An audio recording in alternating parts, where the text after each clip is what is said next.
I don't get it for an airsoft. You know, life is a box of chocolates, Mr. Ray. You never know. All right, guys. So what we're doing is we are waiting for everyone to get back in here. We actually had a different chat going, and it was shut down.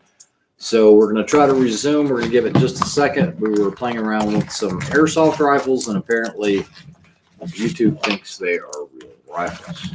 They're not. They're not. Something like that. All right. So we got 13 in here. So you guys are coming back. DW says first, but I think Skull was actually in here first.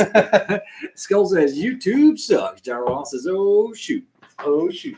So we were talking about how to properly clean an airsoft. And so one of the things we were getting ready to go through is I was going to show disassembly of a bolt. Okay. This is a bolt knob. Okay. This is a bolt knob. Okay. So this is what we're going to do is disassemble this bolt knob. So you have to clean it. I don't think you can. Why? It's not a gun. I know, but it's still showing how to disassemble. It'd be like reloading videos. Like It's not a reloading video. I don't know the rules I know. anymore. Go ahead. Hold on. We got 16 in here. Yeah, 7 we'll thumbs wait. up. We'll give it just a second. Well. For those of you that were Got kicked again. nothing like getting We are bored. Resistance is futile.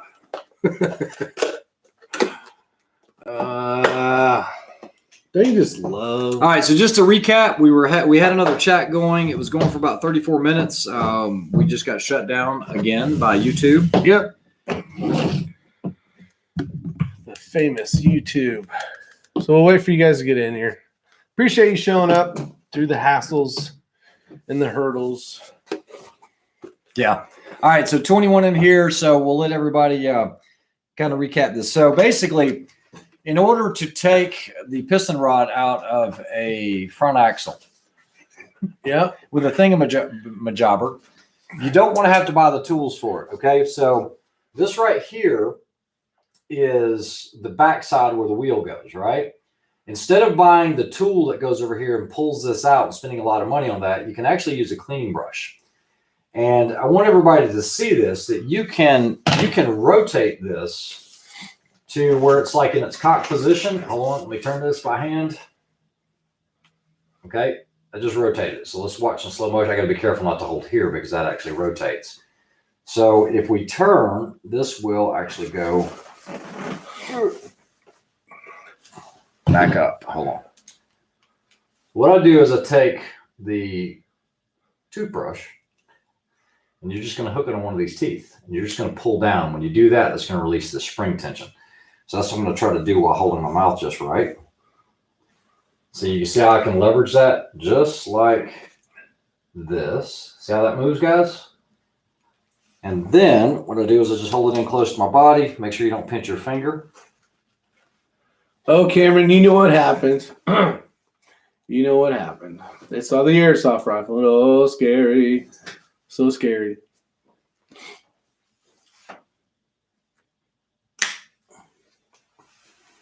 Make sure you don't snap your finger. JT holds. I have to agree with you. Well, Ray's getting that figured out. Did you get figured out? Okay, so now it's back into that position. Remember, you can just rotate this. And we're just going the other direction. You see that? What we want to do is lift this down and go this direction with it. I'll show you. Hold on. You can go ahead and keep talking. All right, Skull. We got Skull out there. Commando 97. DW, Bravado Racing's. Got John Rollins, Nancy Mink.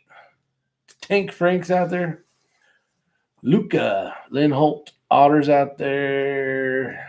Skull, Simon Klein. Cameron. JT Holds. Jonas. Going Ballistic. Who else? Carcane. Pistol Pete's in the house. You are the fun police. So Steve Healy. So basically, you see where the location of that is now? It was in that slot. So all I do is I take the toothbrush, pull back on this, a lot of spring tension here. And then what we're going to do is we're just going to rotate it and that will allow you to pop this out. I didn't know skateboards had so many parts. If I do it off camera, it won't mess up the stream, I think. Oh, So, gotcha. Did it one more time. And I'm just going to rotate this. And you see what's happening right there. It's starting to Getting lower and loosen lower. out. Thanks, DW. Appreciate it, buddy. Very nice of you. Thank you. Thank you. Yeah, I think I'm on a special watch list there, Larry Funk. Well said. Well said. DW, that is super nice of you, my man. Appreciate it. Now remember, there are different generations of these. The Gen 1 is identical to like a Remington 700 Airsoft. So He's trying to do this off camera. Yeah, so basically I'm just unscrewing it. See how that's unscrewing? And So then where do the wheels go again? you can take that out just like that.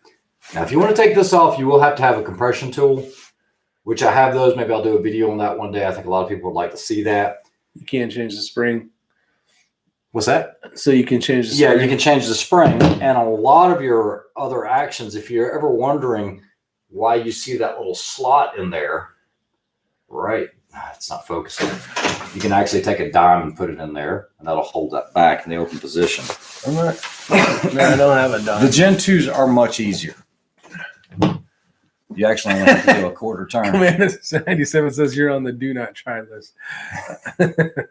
I prefer the medium actually over the large. The large one comes on the rifle on the skateboard. Hell, let's just call it a damn skateboard. See what happens. So it comes on the stock skateboard. I actually ordered the smaller one so it would match my Axiom action, just to kind of keep everything consistent. And I actually do prefer it because I actually swapped them once I changed skateboards. I guess that'll be the word of the day is a skateboard. I guess. Christian Hosoi. Yeah. Tony Hawk. Tony Hawk. Oh, Snake Man 48 says he has a daughter that's 41, so don't be saying 51. 51. Yeah, 51. So he says don't be saying you're old. We are old. So Snake Man 48, I commend you for being awesome. I have a special tool for that 308 skateboard. For my 308. Yeah, so do I. I'm trying to show you for those that don't want to spend the money and order one from Brownells or anything like that, for having that special tool, a little cam over. There's a bunch of different ways to do it. Like I said, you can do it with 550 cord, but if you're out in the field or something and you get a piece of brass or something exists in that channel, it's good to know different ways of taking one of these apart. Do us a favor, since we can't show any more skateboards. Please hit the thumbs up button if you're watching. Maybe it'll give us a bonus on an algorithm so they won't watch us as much. But you got to, I don't know. We got to try something. Try getting everybody to hit the thumbs up button. It wouldn't hurt. Definitely wouldn't hurt. I know that much.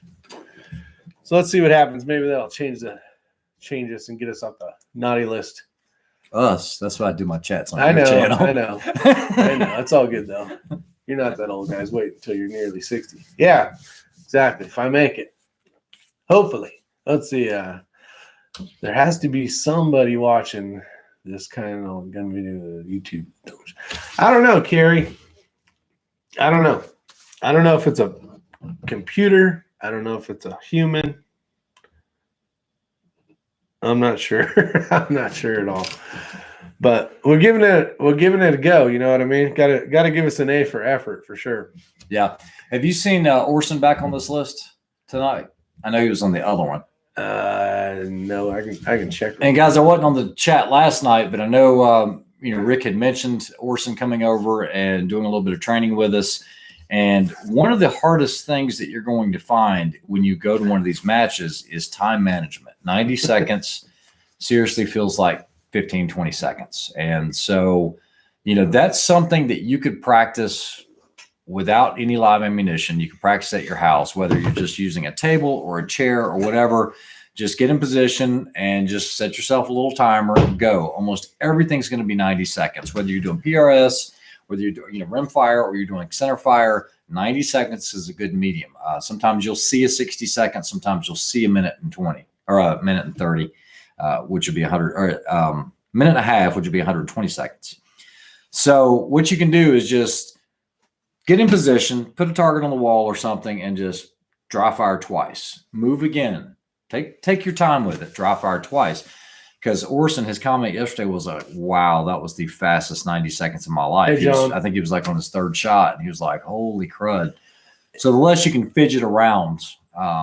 You burn a lot of time getting into the first position. Well, like back in the day, you used to go, man, it takes you forever to go from here to here. Like, correct. You just burning time. And until you just keep practicing and practicing and practicing, everything gets a little smoother, everything gets a little quicker. But no, well said. Yeah, and I remember we had commented about that in that last chat. And then one other thing I want to mention, I'm going to bring Kreiderman into this now. So the last training that we did with John had just gotten his new Voodoo. And one of the things I noticed is John would get in position, he's on it, and he's trying to make it a perfect shot. Okay. You don't have time for that, and you don't need to make it a perfect shot. Okay. If you look out there at 200 yards and the target's a 10-inch circle, you're going to be able to hit that. As long as you've got the wind somewhat figured out right or have a good idea. I mean, once it crosses that path, you should be sending it. It doesn't need to be spot on, a perfect, like your bench rest or trying to shoot a bullseye group. As soon as it's on it. Once he did that, it started clicking. He's not running out of time now. I was like, wow, I was trying to make the shots too perfect. Yeah, perfect, yeah. I was like, don't do that. There's a little bit of slop in this. There's a little bit of error. Now, if you're missing all the time, then of course, slow down. Yeah, slow down. But don't take 10 seconds once you're on that target and you see it. Don't take 10 seconds to take it because it's just wobbling a little. We're all going to wobble. I like this whole Drew Bradley thing. He's saying the horsevision.com and play that target acquisition game. Yeah, as a matter of fact, if you would have went to SHOT Show with us the first time, I actually put Matt on that. And they have a full interactive goggle set, and they actually have the full-on Horse Vision with the Trimmer 3. And that was the first time Matt had ever played with that, and he was like, that was awesome. Because it'll simulate. I've never heard that 700 yard. Oh, yeah, Matt will tell you about cool. it. Yeah. Well, dang it. Joe M., he says, I'd rather hit 5 out of 5 and time out than hit 5 out of 10 in time. And you are 100% right. However, in John's case, he's going to make all of those shots. He was getting 5 out of 10, but he had the ability to get 10 out of 10. All he had to do was not make it a perfect shot. So Joe M. brings up a great point. Don't shoot faster than you can shoot accurately. But they don't need to be dead center of a 10-inch steel at 200 yards, okay? A hit on the steel at 3 o'clock or at 9 o'clock, it doesn't matter. It's a hit. A hit is a hit. You just have to nick it. And the biggest thing is a lot of people wait to see or to hear before they move. Yeah, and if it's a stage where you're allowed one impact at it or one shot at it, and gone. Move. It doesn't matter. They're either going to call it impact or miss. And you don't get to get engaged in again anyway. There you go. So go ahead and go. I mean, there's save time by moving on. Be fast where you can be fast, but don't waste the time. What I do see is a lot of new shooters try to make perfect shots where they could have made perfect shots by just going faster, and just as soon as it comes across, boom, you'll be able to tell what's too fast. This is a very, very hard thing to balance in 3-gun. You want to shoot as fast as you can, but accurately, okay? And most newer 3-gunners think that level is here, but it's really here. They just never, they never want to come out of that comfort zone. That's me. Okay. I always shoot slow on 3-gun. And then I'm always like, Rick, as soon as you see that cardboard at this distance with the AR, I want you to pull the trigger as fast as you can. I don't even want you to worry about the second shot. Don't worry about control or anything else. But as soon as it's on the center, as fast as you can. Yeah. And sure enough, because I know what those distances, because I've shot with you enough. Yeah. It's funny because I watched the very first video you ever did on 3-gun. It was from 4 years ago. And, you know, you've developed a lot as a shooter. Yeah. But once again, I say you don't know what you don't know. And that's what pushed me to get to that next level. I was shooting with Clint Upchurch, who used to shoot for Team Colt. Because your splits need to be a little bit faster. I was like, but I don't want to miss. He goes, trust me, you're not going to miss. You just have to know what those distances are. Could you shoot too sloppily? Of course you could. But a split going pow, pow, pow, pow, pow, pow is probably, if it's in the distance of this room and you're going ta-dat, ta-dat, ta-dat, guess what? They're all going to be hits. It doesn't matter. It's two anywhere on the paper. Yeah. They don't need to be A zones. This isn't USPSA. Yeah, and I had a huge fault on that. For me, for sure. Larry, see, that's it. You can't make the shot you don't take. That's like how many misses are you going to get for those shots? All of them. It's something we say in golf as well. What percentage of putts don't go in the hole that never make it to the hole? All of them. All of them. If you don't get them to the hole, you never give it a chance. Well, and even more importantly is even if you shoot fast, but you get to the end of the stage on 3-gun, you're not getting the failure to engages and the misses because you might hit the damn thing. Correct. So there's a point to hauling butt. Correct. Getting to the end. Yeah. Now imagine if they did rimfire, where if they deducted points from you for targets not engaged, that would be the exact same scenario. You have 90 seconds, 10 shots, and you got to get them all. So maximum 10 points, but for every target you don't engage, you not only get a miss, but you get a failure to engage point. I think we should set up a new NRL, call it super. No, we'll call it extreme rimfire. Extreme rimfire. Because if you did that, that would be no different than 3-gun, where you deduct a point for any target not engaged. And of course the bar would go up higher. You would have to. You'd have to also deduct. No, so what you're saying is right, but miss, failure to engage. But that would be 2 minus 2 hits. Correct. Basically 2 hits for each target. Correct. Ooh. You could go into the negatives. Great. So I think that would be a good format. You'd be able to see 15, 18, 20 round strings in 90 seconds where you're forcing them to go fast, and it would be a speed game. That right there would be awesome. You know what that would change completely? What's that? Is you would shoot a freaking semi-auto. There you go. It could be a berth for 1022. Berth for the 1022. That one that's supposed to be super accurate would be that'd be pretty cool. The thing to go. Maybe we can start. Don't say that. Pow pow too loud. You might pow pow. Pow pow. Tack tack tack tack. Yeah, that's right. All right. What else we got here? We got all sorts of crazy stuff going on. Choose your proper reticle. Start calculating. Spacebar to shoot. What's up, David Cantrell? All right. What else can we talk about? I'm just a little bummed. You're bummed that they shut down the live stream. That was actually I pretty wonder how good. many strikes I got now. Better be careful. They might shut down your channel. We're still able to have live streams. So the last couple, they said, I know you probably screwed up on accident, or basically, I mean, I don't know the exact wordage, so we're not going to count it as a strike. But if I do this every other, just keep doing if that. I do this every other day, now they're gonna say you know better. Yeah, they're going to say, you know what, you're an idiot. If I lost my channel, would you guys come subscribe to my new channel that I lost? Hey, do you have that other bolt handle? Oh, you're really trying to get after it? No, just the bolt. They want to see the size difference. Oh, yeah. All right, so we are going to do that for you here in just a second. JT holds, and I believe we actually have a round one as well. Nope. Oh, did you take it with him? I think so. Okay. I haven't seen it. Take out the papers and the trash. Or you don't get no spending cash. So I went from the stock one, which is the one he's showing right now, and then it's quite a bit thinner. Reason why I went with that one. So when you have a 90-degree bolt throw, I know you guys know I prefer a 60 over a 90-degree bolt. Is it hurting you in rimfire? No, but it's so much. The Axiom and with a 60-degree bolt, it's just so much nicer. You don't even shoot those guns. Yeah, but I was running it the other day. I'm like, I love this thing. Much Ado About Nothing. You know what? That is a book. Karate chop to the neck. It gives you more room between the bolt coming back and the scope. I guess it'd be this way. So as you're racking the round, I don't know what you're even allowed to touch anymore. So if this is the scope of the airsoft rifle, and you go ahead and open the bolt up, and you come across and then bring it back down. It just gives you a little more room to get your hand in there. And it matched the one basically in the same shape to my freaking 6 Creedmoor. You know my saying, just shoot the rifle. Very good. 30, 45 degree, 70 degree, 90 degree. It don't matter. Hey, you know what? Just pull the trigger. You said the other day you prefer that freaking 60-degree bolt. I said it's nicer than a 90, but I'm not going to. So there you go.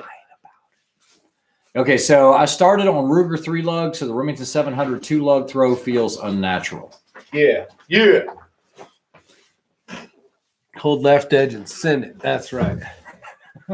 You know how many times I've heard that? That's the saying. Hold left edge, send it. Yeah, if the wind's blowing from left Or to spin right. drifting, left edge, send it. If you don't know, that's like answer C out of a multiple choice. Yeah. If you don't Where know, would you I don't point? have a clue. Hold left edge, send it. Send it. Yeah. Let's see. Fire sale. We will find you, brother. I appreciate it, David.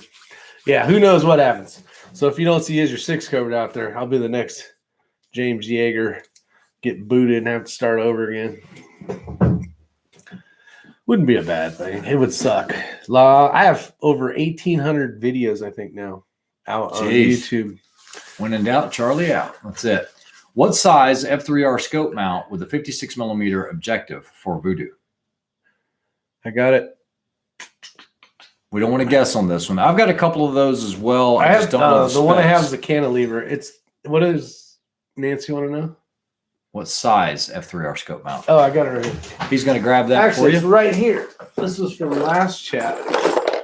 So this is I'm using the 34 millimeter, but it's the 1.25 in height standard. What is it again? It's the 34 millimeter, 1.25, so 1 1/4 height. Yep. Standard. STD. Yep. Sexually transmitted disease. Disaster. That's what this live chat is. It's a sexually transmitted disaster. Yeah, Stratos 1.25, correct. You know, I was actually thinking, we're going to be at this PSA gathering starting Wednesday, Thursday, Friday. I was thinking about taking mine down there. We're going to already be at the range. Take what down there? My 22s. I think we ought to. We're already going to be at there's a range. 1,300 yards there. 1,400. Oh, yeah. Yeah. So. Yeah, we're doing that. Rick, set up a new channel, one for videos, one for live chats. Isn't that what Hank Strange does? Yeah. Here's the problem, K24. Totally agree with what you're saying. The problem is, if I start a new channel, now you can make pennies off of the monetization. So just so you know, and if you have over 1,000 subscribers, the live chats, you have to kind of like earn your way up to like certain things, doing videos over 30 minutes. And I don't remember what all the rules are because it started so long ago. But I don't want to officially start over because trying to get 1,000 subscribers again would be tough. If I do a video, I'm getting like, the live chats seem to get the most, where I'm getting like 600 views. So obviously starting something like that all over again would suck. So yeah, I can't imagine these guys with these big YouTube channels that have, 1.5 million, and then all of a sudden something happens to those guys or whatnot. But when you see channels getting that large, they're not making, they're making money off YouTube, but even if it's demonetized and it's a gun channel, they're getting they income have sponsors from sponsors like your Big Daddies, like Patreon and everything else. I would really hate to have to restart. Matter of fact, yeah, I don't know if I would even restart mine at this point. Yeah, Josh Thomas, he started a brand new channel, and he's got the first 100, I remember at the time I didn't know anybody in YouTube when I started my channel. Yeah. That first 100 people took forever. Yeah. Because you're a name that nobody's looking for. Now, guys, one of the things I'll tell you is collectively, if you know a bunch of other YouTubers, so like, and I'm just going to throw this out there. So like Josh Thomas, he started his brand new YouTube channel. And I'll just go ahead and say what I was going to say. That's the way I am anyway. Okay. So if we decide that, hey, we're going to help Josh along because Josh has got really good content what we can do is we'll reach out to our other YouTubers and everybody gives you a shout out. And it will help you get that first 100 just like that. Not even overnight. It would probably be same day. 10 minutes, yeah. Even though, okay, so I'm getting ready to break, 60,000 subscribers, but you got to remember, only about 10% of those watch my videos, okay? Everybody else is at searching. I think for mine, it might be 15% or so. And that's typically the case, around 10% or so. So if you have people that you know that already have channels, that can help your channel grow quickly because you can't even get monetization until you get 1,000 subscribers. You have X amount of time to do it. Now, if somebody comes up with a channel, we're like, it's like every other YouTube channel. You might say something like, "Go check out Josh Thomas. He's got a new channel," but it needs to be good content. It really does. Yep. Yeah. But it definitely helps. There were a lot of guys that helped me along getting started. You being one of them, and some other guys that we know, and they gave shout outs, and it helped the channel grow. COVID really helped it grow. Yeah, COVID helped. Yeah. Well, during COVID, we shot a lot. We produced a lot of videos too. Oh, Charles Tiffy said he shot the quarter challenge today at 600 yards, shooting a quarter that you carry in your pocket. No video due to the rain. I'll just say I'll do a video this next weekend, and it wasn't hard. Yeah. Yeah. He had commented, I think, on the last chat, but he did hit the sticker, the quarter size sticker. Third shot, by the way, which is pretty dang awesome. Experiment with Eric Cortina tuner brake is complete. Used it on my 6mm GT and B22. It definitely seemed to affect things, but it was pretty subtle. Okay, so Ryan, now you're the third person that's almost worded that verbatim to the other guys. And what I mean by that is it seemed to affect things, or in other words, it definitely did something, but no one that I've talked to that have got these tuners are saying, "Oh, dude, it shrunk my groups up like this." And so this is now 3 going on 4 people that look at that. It doesn't change the world. Drew Bradley had his primary channel had 439,000. Wow, deleted subs. 5 years ago. No strikes, no warning. I started this one, and they kept moving the goalposts as I tested the water. I gave up and deleted all the content. Holy myself. mackerel! Wow, Drew, that's crazy. Did not know. That is crazy. Did not know that for sure. Tiffy says it was his 4th round. Oh, 4th round. Nice. That is awesome, actually. COVID isn't over yet, Ricardo. So, Drew Bradley, if you had 439,000 subs, my question to you is, why would you delete all the content yourself? Because even though no, he started a new one after. Okay. And then because he would have been receiving monetization. We know guys that have had tons of subscribers and just got out of YouTube, and they're still collecting their checks, and they haven't touched a video in 3 years. The channel, I guess, that probably actually deleted the channel. Yeah. See, and that's what sucks. You guys, there's a lot of time, energy, and effort. Hell, you guys know, you see me on here almost every night, and Ray, and the videos that we make, and driving around and spending money on ammo and all that, all the hard work that goes into it. And if they were just to delete you, and I think I've been doing this 9 years now, I don't know if I'd start over. Okay, so Lucas says, "What's up? You got 3rd place. Congratulations! Yeah, buddy. Open class at Eagle Eye on the NRL 22 monthly match. Eagle Eye is where we shot the match in Tennessee." He goes, "The tuner did work. There's no doubt it worked, but what did it do? Did it really shrink your groups up? Did it make somewhat of a difference?" That was 8,000 a month gone. Yeah, that's what I was getting ready to say. If you got 439,000 subs, that's big money. Yeah. And that's kind of the thing with starting a new channel again, Even if you're getting pennies, the pennies add up. That's like I was telling Ray before he had a YouTube channel. I say you had one video, and every week, you got a 10 cents, right? But now you got, say, 100 videos that make 10 cents. Like, you're not making anything off the videos, but if you put enough of them together, you might make a few bucks. Remember that a long time ago? Oh, yeah. And even though it doesn't make hardly anything, it's still something. So that would be the downfall, is it'd be a complete bummer, basically. It's like, I want my 10 cents, dang it. I want my $2. I want we talked about $2. that. I think I gave away a knife with that question. What movie was that from? I don't remember. Challenge with it. There's no logic to working with it. Yeah, Charles Tiffy. Yeah, FPS Russia back in the day when he was doing it. If we would have started our channel back in the day, or if I would even have known about YouTube, the channels would be huge now. We just got in I got in really, really late. If you would have started back in the day, especially with what you could.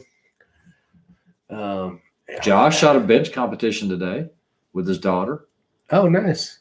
Nice. I think I won, but no results on practice score yet. Yeah, that rifle you got, Josh, is shooting freaking lights out on that. Nice. Josh thinks he won 20 targets each. He dropped 2. He think he won, but no results on practice score. Good job, Josh. But are they beating you on live chats and not videos? They're getting us on everything. Hell, I got my screen. What would you call it? I got turned off twice this week for just stupid stuff. And then the other day it was just chassis, just pieces of aluminum that look scary, I guess. And we got kicked off. We weren't breaking the rules. The video on what I used, the Rimfire 22, that got demonetized. I requested a review, and it came back today demonetized. Oh, it did. They did not approve that. So they're hitting me on every video I post. It immediately turns yellow. I can request a review, and it might or might not get monetization. But, it's not all about the money. And it's not a tremendous amount of money, but, every bit helps, especially with ammo and things like that. Oh, YouTube shut down foreign and domestic tonight as well. Wow. Ellen, what was the did you guys show a evil airsoft rifle or something? Yeah, K24 says I saw the chassis chat. Yeah, just instantly boop, gone.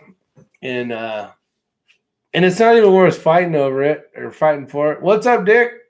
Blackwater's out there. Wow, you came back on. Yeah, we came back on and we got smacked for it. So we'll see what happens. They showed Ellen's face. What up, Tom Olson? How you doing, buddy? Blackwatch up in Chicago. That you knew who that is, right? Blackwatch. Yeah, our buddy from Florida, Dick. Oh yes, okay. Yeah, that's his new. I understand now. Name now, yeah. Oh well, it's good to hear you're back. You dropped off the face of the earth, Blackwatch. And then, did you text me something? And I'm like, who is this? I lost all my contacts. When I retired, they closed down the email that I used to have, but I've worked there so long, I just had all my contacts going into my work contact list. And all of a sudden, I had nobody on my phone. I was like, "Oh shit!" Lucas, congratulations! He said he bought a B14R this weekend. He has an MPA BA hybrid chassis on the way. Yeah, buddy. Nice. You'll be impressed with that. I know Orson. He had his B14R out at the range with us the other day, and it was shooting very, very well. Excuse was showing an old 1911. Huh. F&D, but needed to run in here. Yeah, I don't know. Yeah. Okay, it was you. Yeah. I didn't know if the person was calling me that name or if that was your name. What is up, Skunk Ape? There's Skunk Ape. He said, "What's up, X and Ricky?" Yeah. So it's been a great day. You guys really suck at hitting the thumbs up button. I'm just going to be real. Right now we're at an F. Yeah. And I don't like Fs. Hit the thumbs up button. If you want to come in and hang out, the least you can do is hit the damn thumbs up button.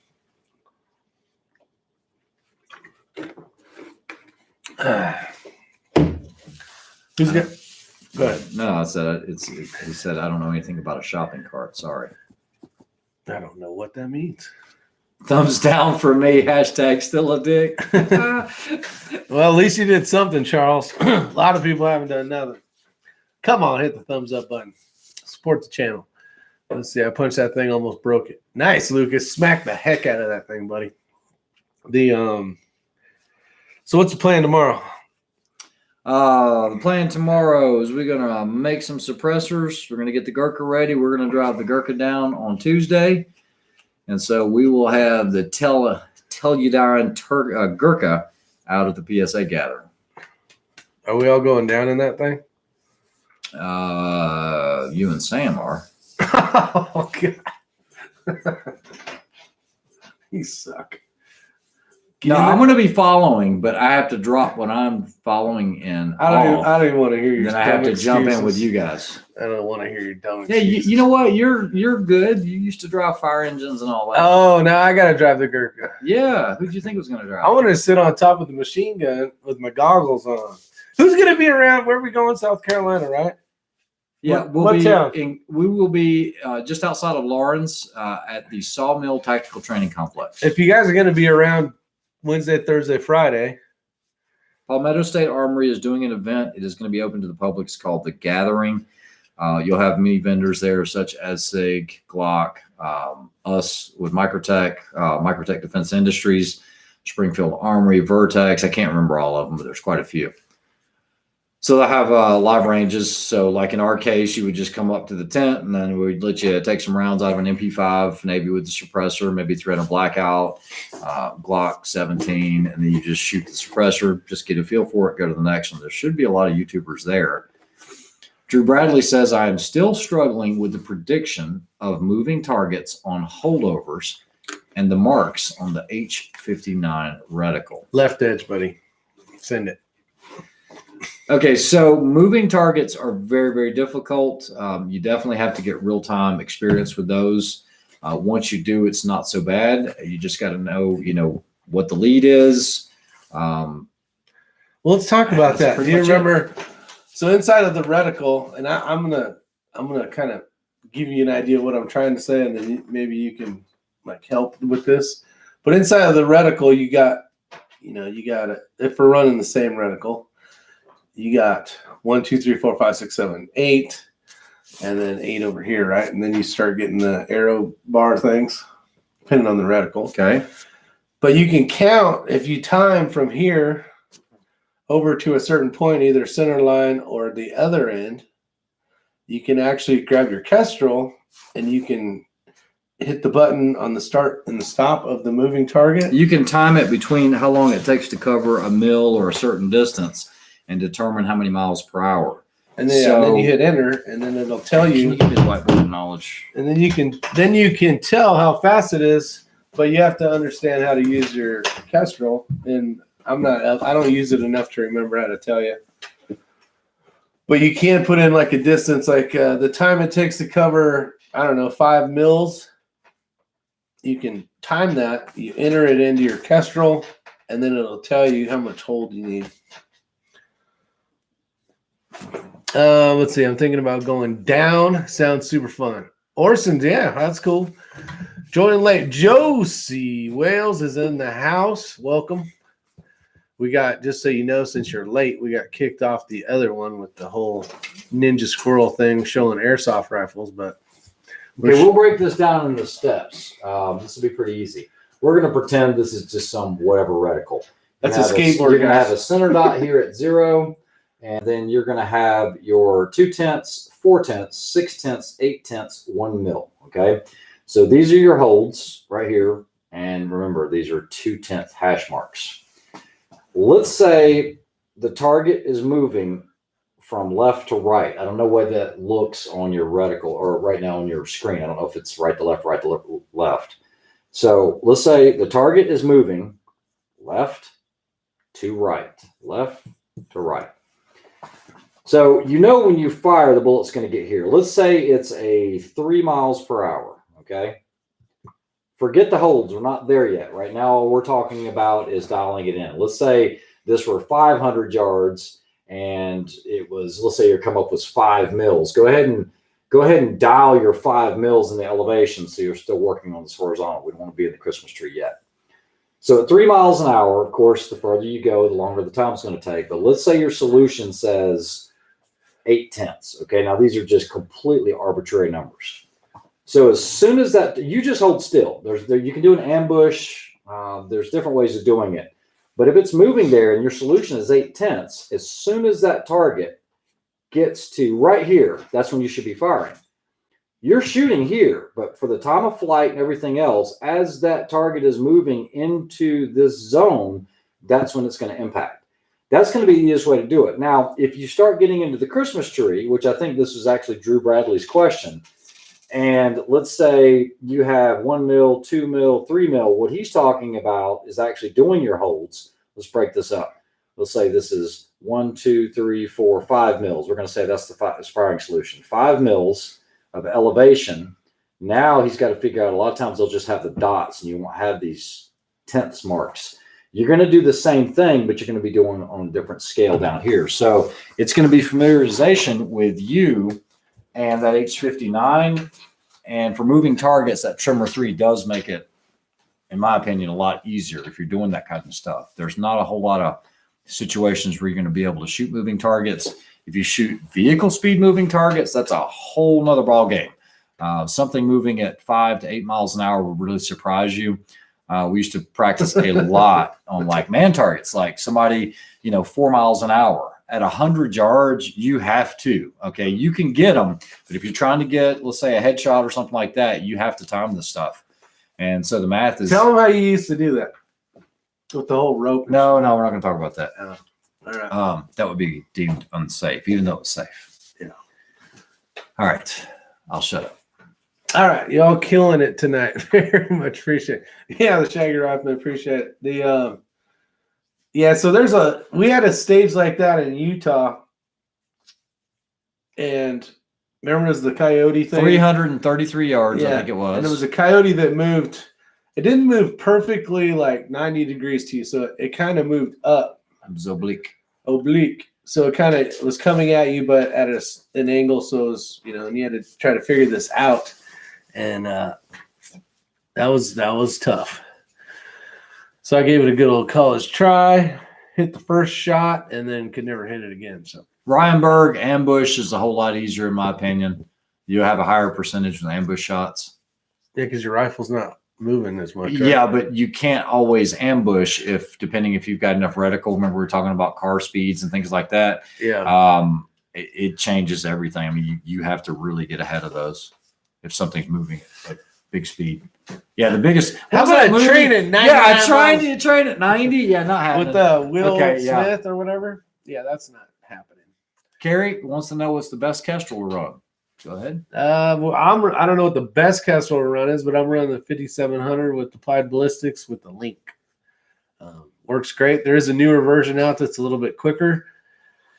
And if you got the extra money, it may or may not be worth it. I have not tried it, but if you were going to run them with some, say, SIG binos, and maybe it will give you the data faster. Yeah.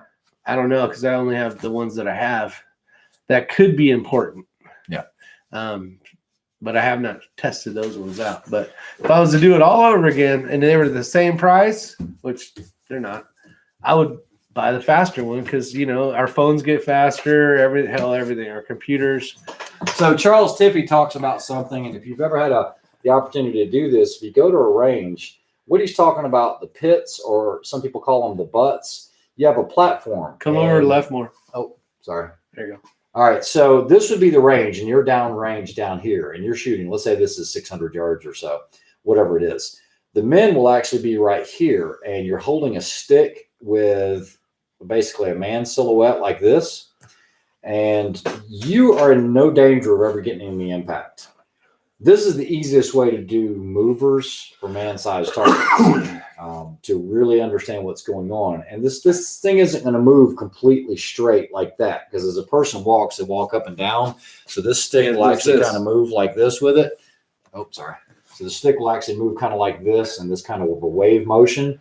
And this is where you're going to get your best practice on targets that are 4 miles an hour, 7 miles an hour, things like that. Variable speed targets are very, very difficult. Or if you have targets that are moving this way and then they stop, remember that's actually 0 miles per hour. It's just like throwing that reached 0 miles an hour or 0 feet per second.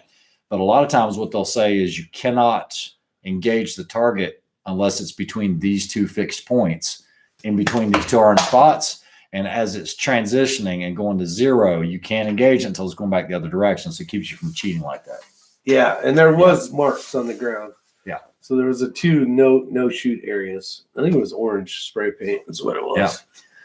Tyler says, what do you guys think of a match director approving a bipod during the match on a stage, but then reaching out subsequent to the match stating they will be taking away those points? Just curious. That's not fair. That is not right, in my opinion. Not right. He needs to set that as the next rule for the next match.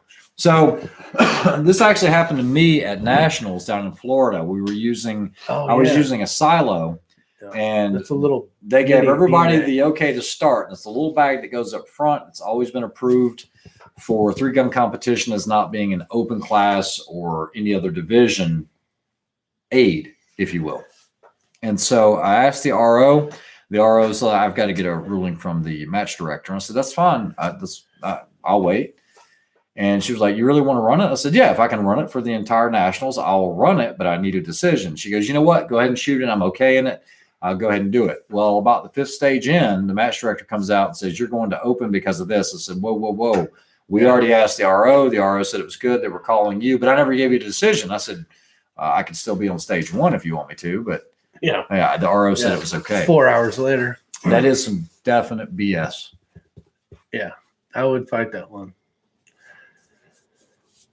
All right. Yeah, David Cantel basically just sees it in the sight, pulls the trigger, and bam. What's this? Where do you see this? It just went up. He says, it's weird, but most of the time I shoot better when I just don't think about glassing the target and then pull the trigger. Yeah, not for movers. What is the minimum magnification needed for long range 22? 10 minimum? I'd say 10. Yeah, you wouldn't want to go any lower, I don't think. I mean, it'd be nice to be able to go lower. So if you had like a fixed 10 power, could be a kind of a pain. And then I will answer a question that was out there. I don't remember who it was. I apologize. I think it was. Hell, I don't remember. I don't want to make a fool of myself. Too late. They asked if at 25 yards if I was going to be able to, if my scope is working. Yeah, I can tell you, 35 yards it works perfect. I haven't gone down to 25 yet. So the reason why he's asking that question is looking at getting that scope and putting it on there. So I do have 50 MOA in my reticle, and as most of you know, the barrel's here and the scope's pointed down. Will it work, not work? I don't know for sure yet. 35 for sure. 35 guaranteed will work, and then 25 probably, but I don't want to give you an answer yet. But we can probably try that sometime this week and find out. And ask me again later. Yeah, so from somebody who's done this a whole lot, it sounds like a bunch of these other guys have pulling butts. The butts, butts suck. Okay? I've never been in. So back in the old days, I've never been in a butt like you, right? If you ever been to like Lejeune or any of these other bases, they used to have a target stand here that kind of went in the ground. Okay, and so this was large. This is huge, by the way.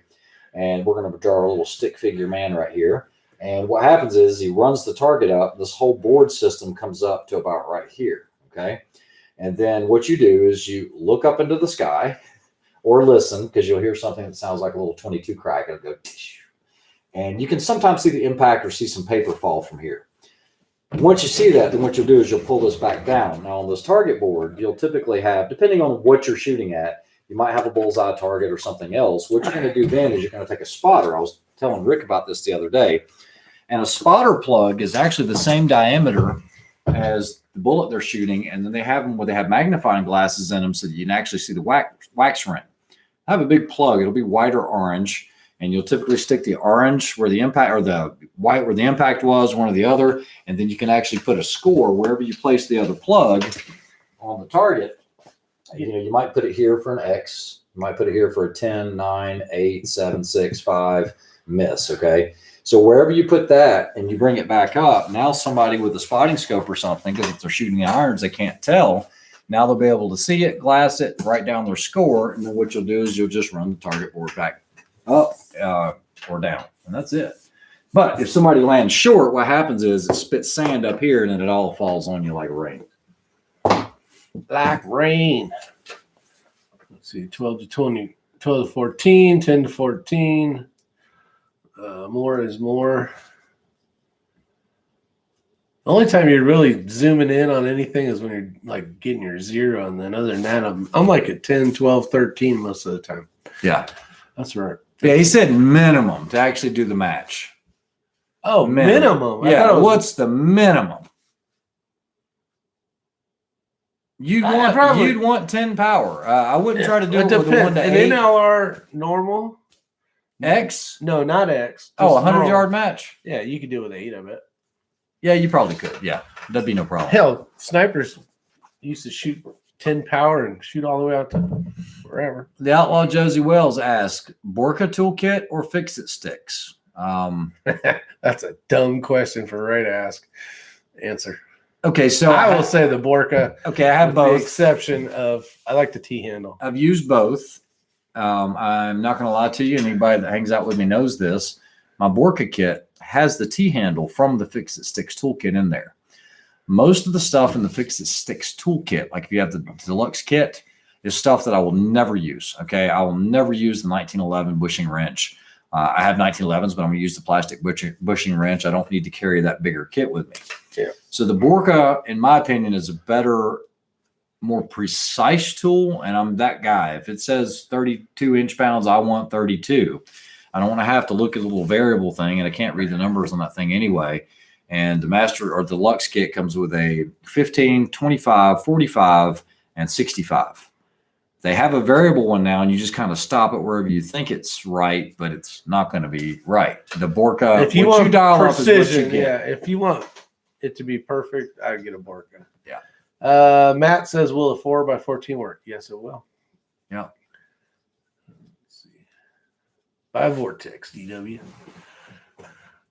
Yeah, so Charles says he's a Fix-It Sticks fan. I'm not going to talk bad about Fix-It Sticks. They work well, but you don't know what you don't know. And if you have the Borka kit, you'll see, I mean, this cat right here lost his Borka kit after we came back from Kentucky, and you were freaking out. Ultimately, I found it was under his luggage. We just said, look, let's just do a search party, find this Borka kit.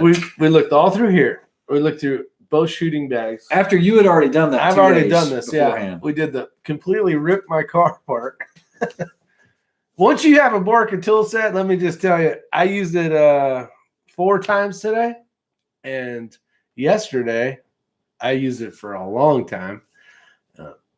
Once you have one, you won't go back to anything else.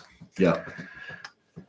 But Fix-It Sticks is way better than nothing, or maybe even the fat. No, it's wrench. actually a really good kit, and those two is. kits rate much higher than, let's say, a Wheeler Fat Wrench. Yeah.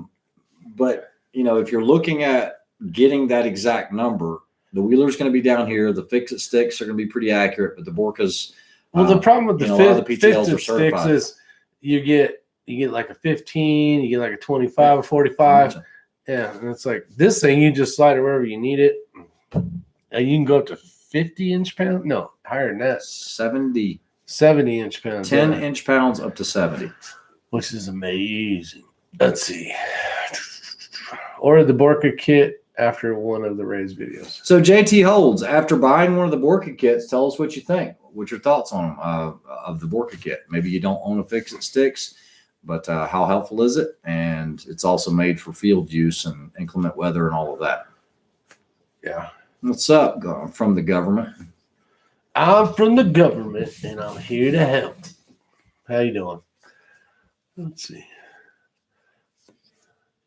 Seems like quality. Yeah. Yeah, it definitely is. Borka doesn't go under 10 inch-pounds. Well, Joe Bender, they actually do. Does the Fix-It Sticks go under 10 inch-pounds?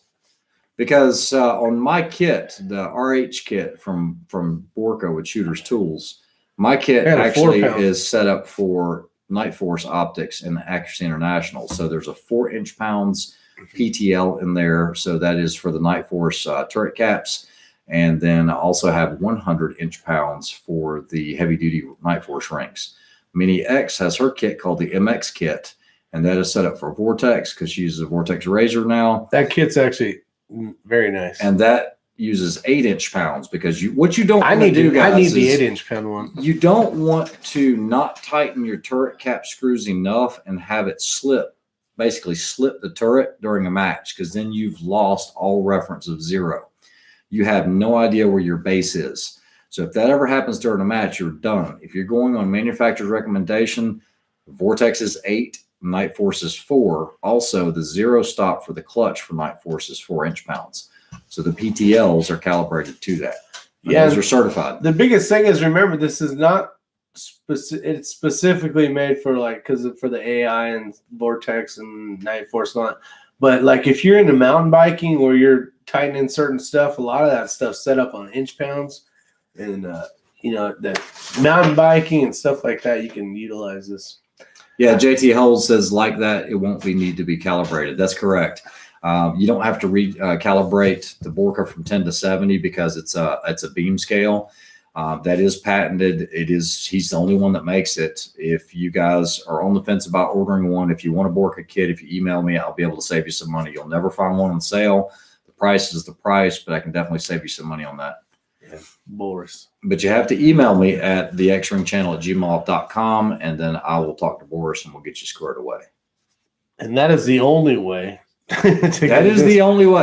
There's no other way to get it. If you order it online and say, I know X-Ring is not going to work, you have to email me first. Yeah. Well, I got a second, but then again, not quite sure. Learned to always bring a spare mag. Ended up having my damn safety on, cycled 3 rounds before I realized why the hell it wouldn't fire. That's growing pains, Tyler. Yeah, thanks, Carrie. Carrie says he loves it. I had the Wheeler and the Borka kit, never looked back. Yeah, it's an amazing tool. Yeah, they actually make those kits. Boris, actually, he's a PhD, and he actually designed that kit. And those are actually issued kits. Those have been in the sandbox. They actually have a kit for the Scar when the Scars came out that were specific to barrel changes and everything else. I don't think you can order the Scar kit. You might be able to now, but that actually was a big success for him. Charles Tippy has a fix-it sticks that go from 0 to 65. Huh, didn't know they went down to 0. Let's see. Yeah, I think it's the one that's got just like a little graph and you just kind of turn and stop, but you've got to have those indicators on there. Okay, now that you've been dealing with these little micro screws and everything else, there's a huge difference between 2 inch-pounds and 6 inch-pounds. If you have something that's really, really small, like 4 inch-pounds, and you think you're going to be able to tell, you're not going to be able to tell. You really need a calibrated wrench for that, and being able to look at a graph. You might, and I don't know, maybe Fix-It Sticks has one that you can see each individual 3 inch-pounds, 4 inch-pounds, 5 inch-pounds. If so, I'd be interested. I'd like to see more about it. But if it's that big fat one where you just kind of guess it, that's not going to be close enough. Holy hell! Yeah, he said, yeah, that's the one. Look at this. I ordered my Arkin before Thanksgiving of 2020. And still don't have it yet.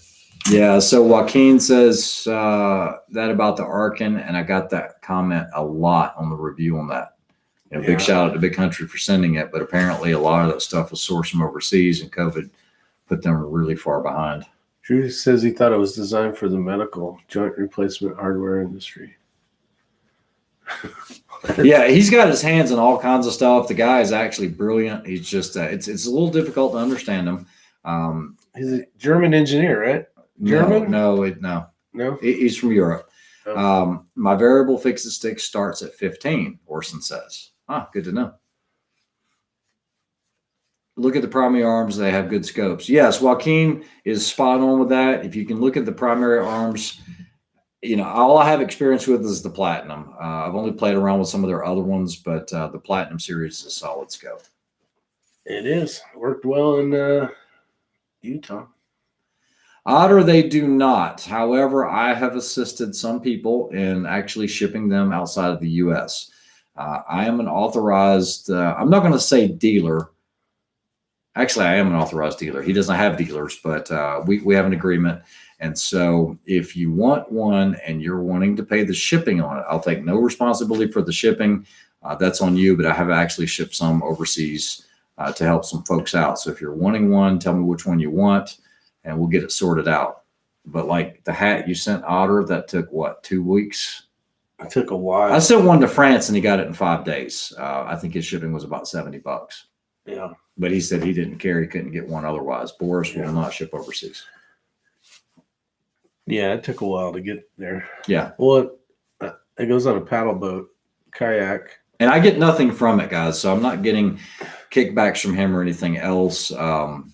It's just a way to spread the word because I believe in the kit. Hey, Richard Arthur. That took 2 months. They were caught up to Oh, November it means 21st. good stuff. They're cheap stuff. 250 scopes. Surprisingly nice. Vortex down. Otter says time is not a big deal.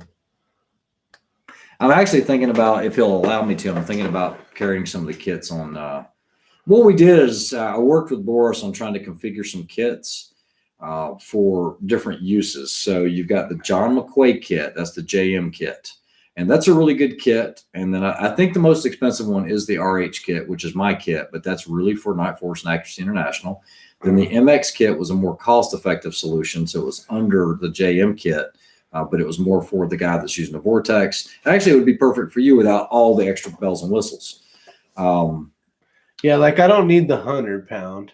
Yeah, so you don't I don't need that. I don't need the wrench for the AI barrel. Correct. So for the rest of it, I use a lot. The other thing that I would highly recommend that you put in your kit is a set of hemostats. Yeah, you would be amazed at how many times you will use that. Just put one in your kit. It's helpful. I need to re-zero my rifle again too. Yeah. I did a little tweaking with it last night. I need to remember that. Lights washing ray out. Yeah, he's got these. We don't care. Bright LEDs. LED. It's better than One, two, three. If you could only use one bag for a match, would it be heavy or light fill? It would be, if I could, I'll just answer this. It would be, I would call it a medium fill. I know that doesn't answer your question, but I like the fortune cookie. I'm trying to become one with your fortune cookie. With my fortune cookie. Yeah. No, I actually like the fortune cookie. I'll probably end up picking one up, even though I have the medium. That fortune cookie definitely has its place. It is a lot lighter. Like in those cattle guards where you can't, where it's barely, a tight cattle guard, because ours goes. Yeah, you guys are dinging scopes, and I'm just like, yeah. Someone asked about Mini X. She is using the 4.5 to 27 Razor trimmer 3 with a trimmer 3. I wished it didn't have that reticle in it. Yeah, she'll be shooting that rifle. I'm just trying to decide on whether or not we want to Cerakote it pink or not. I got an H59 she can borrow. That might work. The trimmer might be a little busy for her. Shit. Oh, yeah. So Ryan Burke says, which bag? You got the mini fortune cookie. I have the mini fortune cookie. By Weebad. By Weebad. I was going to show it, but it's upstairs. I am only running the plate from Area 419, the exchanger, with either the Coltac bag, the D bag, or I will run the Game Changer, the Schmedium Game Changer. Yeah. Which I've had all this time. I didn't realize it was a Schmedium. I noticed that because we have the large ones. We have them all. Well, not all of them, but we have a whole bunch of them. And when it comes to like having to use one bag, and it's like, okay, if you go into the prone position, you never shoot. Charles Tiffy says he found a new favorite bag. This might be what I'm looking for. The Weebad Tater Tot. It's the same as the fortune cookie, but 1.5 inches wider. That's the ticket. I'm going to get me a tater tot. Get yourself a tater tot. Hell, I want a tater tot. A little ketchup on it. Can you remember that after this? Yeah, I'll remember tater tot. All right. Any experience with the 2 Vets tripod? Saw Chris Way's review. I actually considered getting one of those Eagle Eye. However, for my situation, it wasn't going to work. The 2 Vets tripod was too long for our packs. And I know that's for speed, for them being able to deploy longer with only having one section or 2 sections on the one. I ended up going with the really right stuff. That's more of a PRS bag instead of a rough bag, though. Not the bag. He's talking about the 2 Vets tripod. No, in your bag. Correct, but I do a lot of those matches. That's so I don't want to limit myself, and I don't want to buy 2 tripods. That's why I'm saying that it's hard enough to buy one. If you got to jam everything in your backpack and running through brush and underneath, shrubs and whatever else is going on, it's about this much longer.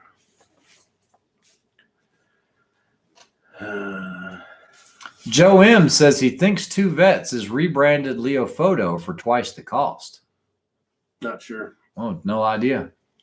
Thank you for all your scope recommendations. I will check them out. Oh, he says, Eagle Eye says it is a Leo Photo tripod. You know, guys, we tried to get +5 to do some type of rendering.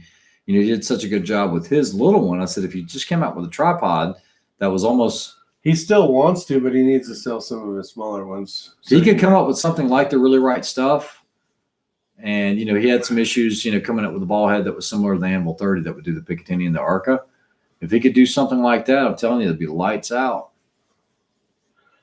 So Nicholas T says, if I send my Voodoo to Lapua for testing and they tell me which lot it shoots best, how do I go about buying that lot of ammo? Okay, so Nicholas, what's going to happen is they will email you with your sheets of all the lot numbers that they have.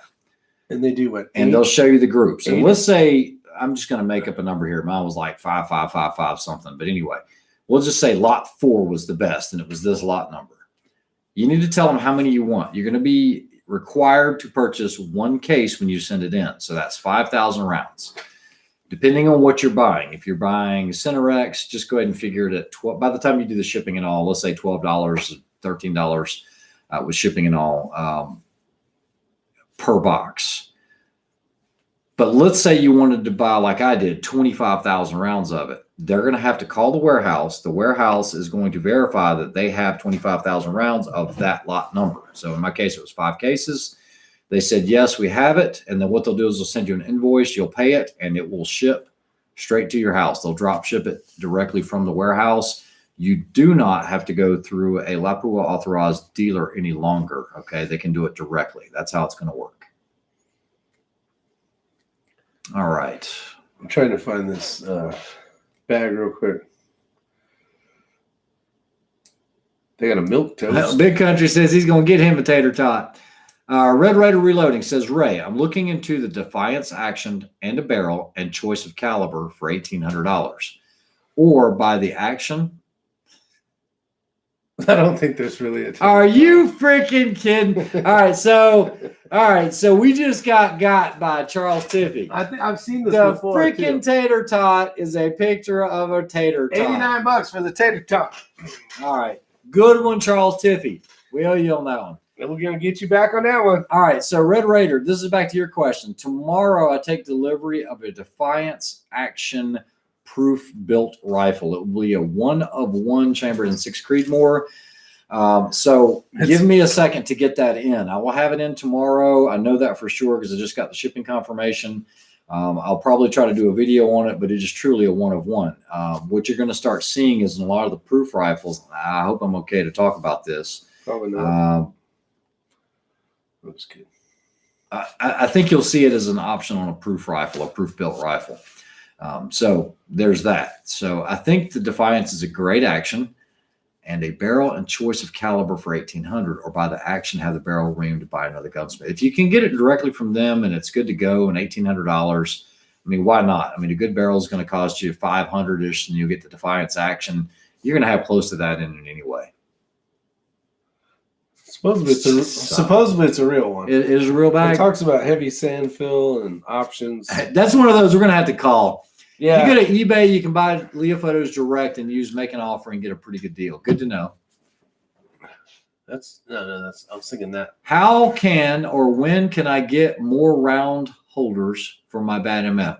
James Smith just emailed me. I do have a lot of those. Remember, I'm having right now the whole website's going under migration. It was working this afternoon, but our IT guy's still working on getting merchant services changed. I have everything in stock right now, with the exception of rimfire pouches. Do you have that what prototype here?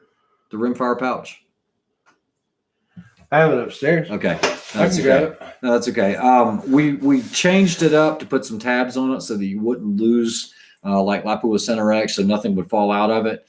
Should have those being made this week. So I have everything else in stock except for multicam. bags, and I only have a couple bags left. So just email me, the xringchannel@gmail.com. Worst case, if the site's down, we'll just do it through PayPal or something. We'll accommodate you as best we can. Which kit is the best? Which Borka kit do you recommend? It depends on if you have an AI or not. And okay, if you're using I like the Nightforce, bag the best from the HR kit because you can put extra junk in it. the RH. Yeah, I would say look at the MX kit if you run Vortex. Look at the RH kit if you're running Nightforce and Accuracy International, but also look at the John McQuaid kit. I don't know what precision torque limiters are in there, but if you just want to go ahead and get the bag that has everything, then that would be my kit. Will you grab that bag? Yeah, here you go. So email me, I'll save you some money. Here's the RH kit right here. Obviously, I got a sticker in here. You can put your business card or whatever the heck you want to put in here. It has a bag in the front. But the best thing I like about this is the bag. The bag makes it nice. Everything stays well organized. It's got pockets that come in through the bottom. You can see, actually, I run the same thing. This works really good in trying to get those little parts that maybe have fallen somewhere. And then also helps when you have trouble trying to get these different size tool heads out of the way. Okay, so real quick, to answer your question about the one, like with the 4-inch pounds, That's so the if you 100. order the RH kit, okay, so this is the 100, but this is called a precision torque limiter, and these are actually certified, calibrated. So you actually get the calibration certificate with it. Calibrate. And you actually, on 100, what you would have to do is you would have to actually use the wrench that's supplied in the kit for it. There you go. You wouldn't get this big wrench here to go on the back because you're typically not going to need that for 100 inch pound, or if it was the 4-inch pounds, you can actually do that by hand. And what Boris and I talked about was doing this, so you can find, if you've got grease on it or whatever, you can actually just turn it and get your 4-inch pounds. And when you get 4-inch pounds, it will click, and it's a hard stop click. Let's see if I can do this. Yeah, here we go. 4-inch pounds. That's it. You'll never do that with 100, but those two come in the kit. This can actually be removed. It's actually the gear out of a wrench. But what I found was when I was working on Nightforce clutches, they usually use that white lithium grease. And trying to do 4 holding onto this, my hand was always slipping. So reaching back here, I could just turn it using that knob. Yeah, the one thing that'll come in all the kits, I believe, is the actual, what do you call this, the slider? The beam. The beam. This is the part that really is the meat and potatoes of the kit. Because go ahead. No, I was going to say something, but I don't want to cut you off. Go ahead. 10 pounds to 70 pounds. So you can do a ton of stuff with this. So depending on what side you're on, whether it's on this side or this side, is going to dictate by this button press here. One's a little bit easier, one's a little bit harder to do. So in conjunction with the leverage from this bar is going to dictate the perfect inch pounds. So this is the part you really want to make sure. I would assume it comes in all of them because that's kind of where the Borka kit runs around. And this is what you get in the RH kit. So this is actually made by ProShot guys. And I'm not trying to do a review on the kit. I mean, if you buy one, it's great. You'll love the kit. But I just want to, inform you guys about it. So this is what we call an emergency cleaning kit or emergency barrel obstruction kit. And like I said, it is a coated ProShot rod. ProShot is made in the USA. They do a lot of stuff for special operations in the military. But basically, we've actually had to pull mine out because the guy had a stuck case. And so you have a brass tip on it. And you would just put these extensions on there. But you would be amazed at how many times you're wanting to, you might have to clear something out of your barrel. This does not free spin. It is not made for cleaning your rifle. Don't clean your rifle with it. It is made for clearing obstructions. There you go. And they're stainless steel coated. Yeah, and that's a couple of the extra things I got in here is an Allen wrench, a little mini light, but the Vortex tool, which comes in handy a lot, especially when you're zeroing. But if I could pick one thing, I would put the 8-pound Vortex. The Vortex one instead of the Nightforce because I don't have any Nightforces. But definitely works well. Definitely works well. And once you get one, you're like, oh man, I need my kit. Looking for a place that has the MV3 Those seem to be kind of out of stock right now.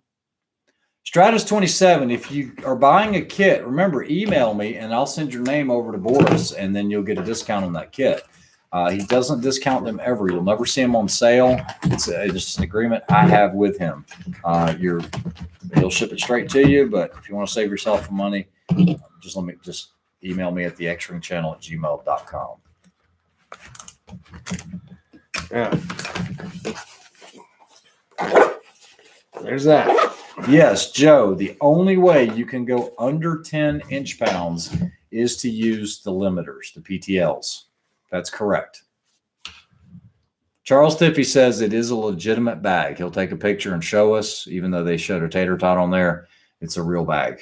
Oh, okay. Yeah, they do. JT holds. I think they do. I actually carry 4 in mine. In my kit, I always have the 4, the 100. I have a 45, and then also have a 32. Accuracy International, I have one for my action wrench, which I can use on the beam. You got to remember, you don't need to duplicate what the beam can already do. But I'm using a spur so often. You know, spur has a cross bolt one that's always going to be the same. And so sometimes it's just quick just to go over there instead of having to move the beam. But I always carry 4 in my bag. How much wider did Charles say it was? Just 1 inch? 1.5 inches. All right, Stratos, I appreciate it. I will let him know tomorrow. Let's see. Oh, in the email, just make sure you give me your first and last name, and then I just pass it on to him. You have to call him directly. Do not order it directly from the website. That's how that works. And I thought the zip code, too, so they can match it. He's okay. As long as it's first and last name, and I send it in, he'll be able to match that. Yeah. Gonna spray my non-skid bag with bed liner and hope I don't jack it up. Oh, Charles, so I took my wee bad. I wanted to try the surf wax out, so I had that blowtorch. Wherever the heck it went. And I'm just on this wax, and I'm just heating this thing up. And it was looking horrible, right? So the surf wax, but it got worn in there a little bit. It seems to be working. Just all right, Black Watch. I'll definitely check my email, and I'll send all those names tomorrow. Lead Mining says, I think Boris prefers for you to pay with PayPal. With PayPal. He probably does. I don't know. Like I said, it's a weird relationship, but I get along with him well, and we bounce a lot of ideas off of each other. All right. What other topics do you guys want to talk about? We're getting close to running out of time. You don't have to heat the wax up. Just rub it in. That's what I told him, Charles. He's like, no, I'm going to melt all this stuff. No. I want it to get in the fibers. If you guys realize it's a waterproof canvas. He does nothing simple. It wouldn't go in. I tried that. It just sat there on top, and you could scratch it off with your hand. You know what? Clear jump in there. All right, Black Watch. What a wheeled and well-armed. Man, wheeled and well-armed. You missed out on some action tonight, son. It was a fun night. All right. Well, I think it's time. It's time. Rohada. No. It was it's broken now. You can see it up on top. It's all nice. Or at least I'm the one who told you about the wax. That's how you. Let's see. Yep.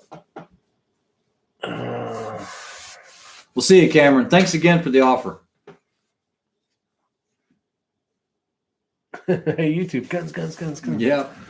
On the LRA, everybody back ordered. Yeah, it's crazy right now what's going on. Everything is back ordered. Everything. Yeah. Sky pods. Me. You, yeah. You wassa on, wassa off, Danielson. Yeah, what's up? All right, ladies and gentlemen, boys and girls of all ages, you guys have a great night. Talk to you later. Thanks for joining in. It was a lot of fun. Unfortunately, the algorithms, the little nerdy kid watching the video, whatever it was, done got us. Okay, he uses 22 jags for his 22. I use 17 and 17 cleaning rod. Works well for me. It actually is very easy for me to use that. I don't use the 22. The 22 seems a little too tight. So preference there, probably preference. There you go. Hell, I've been looking for 180 grand burgers. Yeah, for 3 months. Wow. Damn. Adios. Everybody, we should have bought more when we could. See ya. Hit that thumbs up button. Don't forget to subscribe.